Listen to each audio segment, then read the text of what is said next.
तुमे जानिच मो घर को फेरिला बेले मन को गोटे कथा आसला कि पिला बेले भावुली केमती जल्दी बड़ हबु आ सब जिनस को एंजॉय करू किंतु एबे लगुच जे छुआ बेले समयटा ही भल थिला।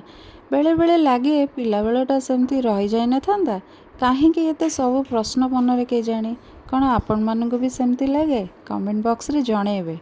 घरे तो पहुँची गली देखला बेलू को मो क्यूटी भांजी मामुनु पळे आसी कि लवली सरप्राइज एते दिन पर से आसी आज किछि तो गोटे स्पेशल हबो।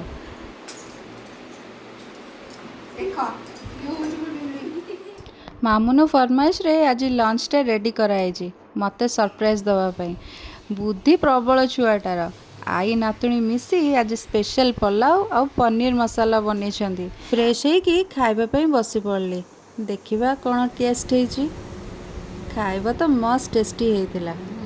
फटाफट खाइबा खत्म करी आमे बसी पड़लु गप मारिबा को सी तार छोट मोट जिनस सब शेयर कला फुल डिस्कशन कलु इवनिंग रे कौन करिवो आम गप तो सरीबनी हेले आगु को कौन करिवो सेटा नेक्स्ट ब्लॉग रे। वीडियोटी भल लागिले लाइक फॉलो सब्सक्राइब करिया को भूलिबेनी।